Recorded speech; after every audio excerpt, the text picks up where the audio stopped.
Good evening traders, good evening investors. Siyad Illikkal എല്ലാ ദിവസവും വൈകിട്ടുള്ള post market റിപ്പോർട്ടിലേക്ക് കിടക്കാം. ശുഭകരമായിട്ട് നിഫ്റ്റി അങ്ങനെ 26,000 മുകളിൽ ക്ലോസ് ചെയ്യാനായിട്ട് പറ്റിയിട്ടുണ്ട്. അപ്പോൾ 26,000 എന്ന് പറയുന്ന ലെവല് പല തവണയും അതിൻ്റെ താഴെ പോയി മുകളിൽ പോകും, താഴെ പോയി മുകളിൽ പോകും. അങ്ങനെ ഇന്നത്തെ ദിവസം നിഫ്റ്റിക്ക് അങ്ങനെ പോസിറ്റീവായ രീതിയിൽ ക്ലോസിങ് കിട്ടി.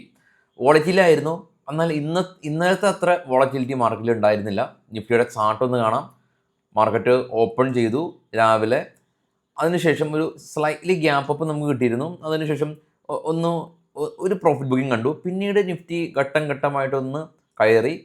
അതിനുശേഷം 26,100 റെസിസ്റ്റൻസ് ഫേസ് ചെയ്തു. എനിവേ 100 പോയിൻറ്റിന് മുകളിൽ നിഫ്റ്റി റാലി രേഖപ്പെടുത്തി. നിഫ്റ്റിയിൽ ഇന്ന് Adani twins, Adani port, Adani enterprises, NTPC, power grid, GSW steel തുടങ്ങിയ കമ്പനീസ് പോസിറ്റീവിൽ ക്ലോസ് ചെയ്തു. അപ്പോൾ അതായത് സ്റ്റീൽ സെക്ടർ ഇന്ന് എൻ്റയർ സ്റ്റീൽ ഇൻഡെക്സ് 2% റാലി ഇന്നലെയും ഉണ്ടായിരുന്നു.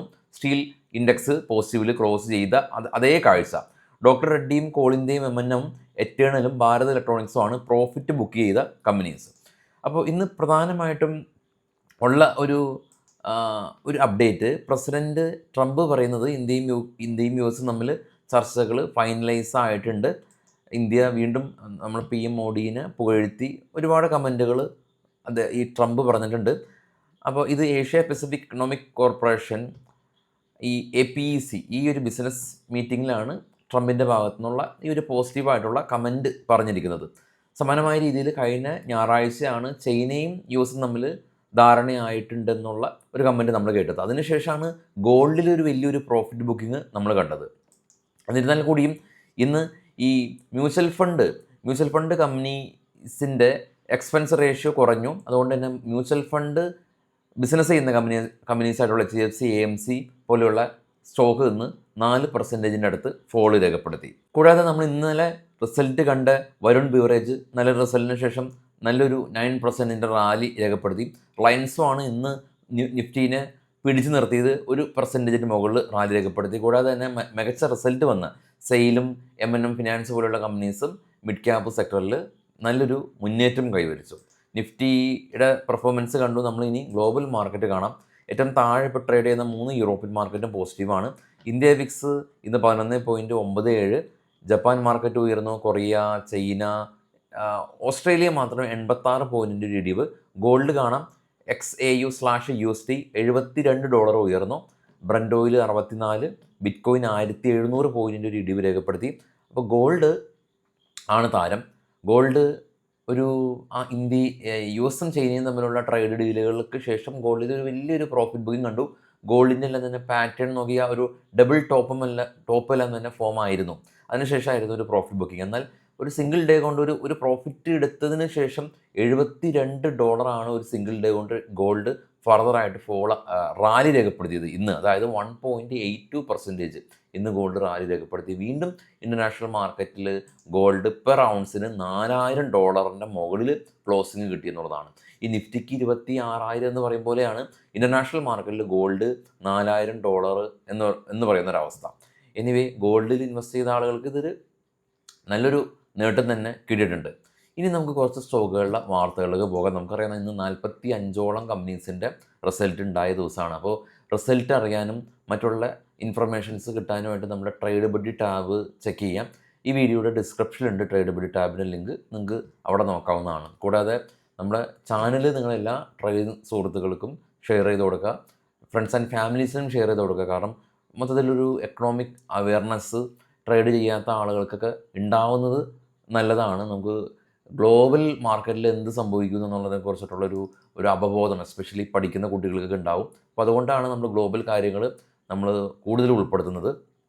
സ്റ്റോക്കിൻ്റെ വാർത്തയിലേക്ക് പോകുമ്പോൾ ഹഡ്കോ കമ്പനി, അവർ IIM കൽക്കട്ട ആൻഡ് മുംബൈയിലുള്ള പോർട്ട് അതോറിറ്റിയായിട്ട് ഒരു ബിസിനസ് കോൺട്രാക്ട് സൈൻ ചെയ്തു എന്നുള്ള ന്യൂസ് ഉണ്ട്. ഇത് ബൈസൽ റെക്കമെൻഡേഷൻ അല്ല കേട്ടോ. 5 സ്റ്റാർ കമ്പനി ഇന്ന് ഇവരുടെ നെറ്റ് പ്രോഫിറ്റ് 7% വർധനവ് രേഖപ്പെടുത്തി. ഹാപ്പിയസ്റ്റ് മൈൻഡ് കമ്പനി ഇവരുടെ AI റവന്യൂ ഡബിൾ ആക്കുമെന്ന് കമ്പനി അറിയിച്ചിട്ടുണ്ട്. ഇൻഫി മെട്രോ ബാങ്കായിട്ട് ഒരു പുതിയ ബിസിനസ് കോൺട്രാക്ട് സൈൻ ചെയ്തു. ട്രാൻസ്പോർട്ട് കോർപ്പറേഷൻ 106 കോടി രൂപയിൽ നിന്ന് 113 കോടി രൂപയിലേക്ക് പ്രോഫിറ്റ് ഉയർത്തി.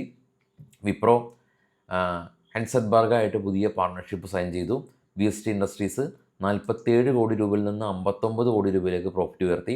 ധനലക്ഷ്മി ബാങ്ക് 25 കോടി രൂപയിൽ നിന്ന് 23 കോടി രൂപയിലേക്ക് പ്രോഫിറ്റ് ചെറുതായിട്ടൊന്ന് കുറഞ്ഞു. CG പവർ കമ്പനി 220 നിന്ന് 290 കോടി രൂപയിലേക്ക് പ്രോഫിറ്റ് ഉയർത്തിയിട്ടുണ്ട്. വേദാന്ത കമ്പനിയുടെ ഡീമർജ് സെബി അപ്രൂവൽ കിട്ടി. മോൾടെക് പാക്കിംഗ് കമ്പനി 14 കോടി രൂപയിൽ നിന്ന് 15 കോടി രൂപയിലേക്ക് പ്രോഫിറ്റ് ഉയർത്തി. APL അപ്പോളോ ട്യൂബ് 53 കോടി രൂപയിൽ നിന്ന് 301 കോടി രൂപയിലേക്ക് പ്രോഫിറ്റ് ഉയർത്തി. ഹിഡൽബർഗ് സിമെൻറ്റ് 11 കോടി രൂപയിൽ നിന്ന് 24 കോടി രൂപയിലേക്ക് പ്രോഫിറ്റ് ഉയർത്തി. റാഡിക്കോ കൈത്താൻ 40 കോടി രൂപയിൽ നിന്ന് 140 കോടി രൂപയിലേക്ക് പ്രോഫിറ്റ് ഉയർത്തി. വി-ഗാർഡ് ഇൻഡസ്ട്രീസ് 63 നിന്ന് 65 പ്രോഫിറ്റ് ഉയർത്തി. വോൾട്ടാമ്പോ ട്രാൻസ്ഫോമേഴ്സ് കമ്പനിക്ക് 149 കോടി രൂപയുടെ ഓർഡർ കിട്ടിയതായിട്ടുള്ള ന്യൂസ് ഉണ്ട്. NMDC കമ്പനി 1196 കോടി രൂപയിൽ നിന്ന് 1700 കോടി രൂപയിലേക്ക് പ്രോഫിറ്റ് ഉയർത്തി. കോൾ ഇന്ത്യ കമ്പനി 6290 കോടി രൂപയിൽ നിന്ന് 4350 കോടി രൂപയിലേക്ക് പ്രോഫിറ്റ് ഉയർത്തി. NLC ഇൻഡസ്ട്രീസ് കമ്പനി 910 നിന്ന് 666 കോടി രൂപയിലേക്ക് പ്രോഫിറ്റ് ഇടിഞ്ഞു. സനോഫി ഇന്ത്യ കമ്പനി 82 കോടി രൂപയിൽ നിന്ന് 76 കോടി രൂപയിലേക്ക് പ്രോഫിറ്റ് ഉയർത്തിയിട്ടുണ്ട്. FISൻ്റെ ആക്ടിവിറ്റി വളരെ കീനായിട്ട് വാച്ച് ചെയ്യണം. കാരണം ഈ മാസം മാത്രമാണ് FIS കുറഞ്ഞ സെല്ലിങ് അല്ലെങ്കിൽ കൂടുതൽ ബൈങ്.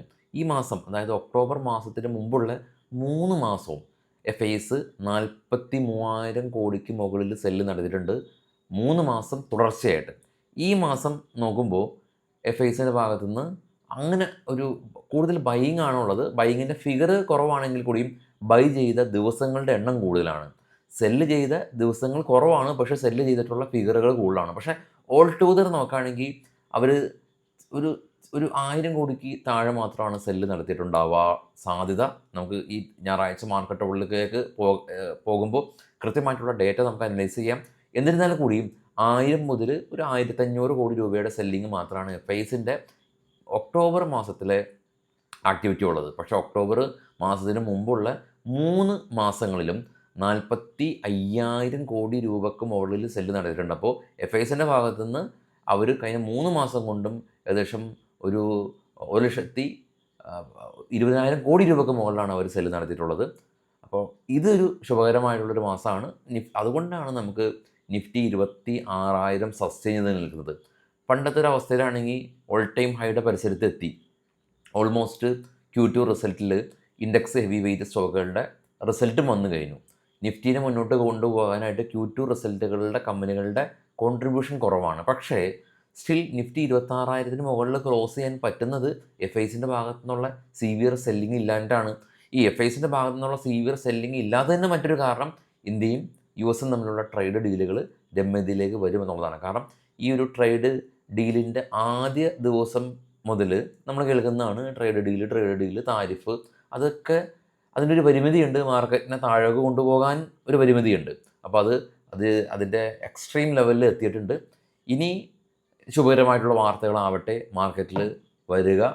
നമുക്ക് അങ്ങനെ വരാൻ കാരണം ഒരുപാട് ആളുകളുടെ പോർട്ട്ഫോളിയോ മൈനസിലാണ് നിഫ്റ്റി 26,000 എത്തിയിട്ടും. ഇതിൻ്റെ മറ്റൊരു കാരണം നമ്മളുടെ അലോക്കേഷൻ മിസ്മാച്ച് ആയിട്ടുള്ളൊരു അലോക്കേഷൻ ഉള്ളത് കൊണ്ടാണ്. അപ്പോൾ അതുകൊണ്ട് എപ്പോഴും പറയാറുള്ള പോലെ തന്നെ അലോക്കേഷൻ പല സെക്ടറുകളിൽ കൂട്ടുക. ഒരേ സെക്ടറിൽ ഇപ്പോൾ മ്യൂച്വൽ ഫണ്ടിനെ തിരഞ്ഞെടുക്കുമ്പോഴും അത് നമുക്ക് വളരെയധികം പ്രാധാന്യം അർഹിക്കുന്ന കാര്യമാണ്. കാരണം നമ്മളൊരു ABC എന്ന് പറയുന്ന ഒരു ഫ്ലക്സി ക്യാപ്പ് നമ്മൾ ഇൻവെസ്റ്റ് ചെയ്തു എന്ന് കരുതുക. അതുപോലെ തന്നെ DEF എന്ന് പറഞ്ഞൊരു മറ്റൊരു ഫ്ലക്സി ക്യാപ്പിൽ ഇൻവെസ്റ്റ് ചെയ്തു എന്ന് കരുതുക. ABCയിലുള്ള ഒട്ടുമിക്ക കമ്പനീസും രണ്ടാമത്തെ മ്യൂച്വൽ ഫണ്ടിൽ ഉണ്ടെങ്കിൽ 2 മ്യൂച്വൽ ഫണ്ടും സിമിലർ റിട്ടേണാണ് തരുന്നത്. അതുകൊണ്ട് മ്യൂച്വൽ ഫണ്ടിനെ തിരഞ്ഞെടുക്കുന്ന സമയത്ത് ഒരു മ്യൂച്വൽ ഫണ്ടിൽ എന്തൊക്കെ സ്റ്റോക്കുകളുണ്ട് ആ സ്റ്റോക്കുകൾ ഇല്ലാത്ത മറ്റൊരു മ്യൂച്വൽ ഫണ്ടിനെ തിരഞ്ഞെടുക്കുകയാണെങ്കിൽ നമ്മുടെ പോർട്ട്ഫോളിയോ ഒരു പരിധിവരെ ഡൈവേഴ്സിഫൈ ആയിട്ടുണ്ട്. അതൊക്കെ ശ്രദ്ധിക്കുമെന്ന് കരുതുന്നു. നമുക്ക് നാളെ പ്രീ മാർക്കറ്റ് സെക്ഷനിൽ കാണാം. Thank you all.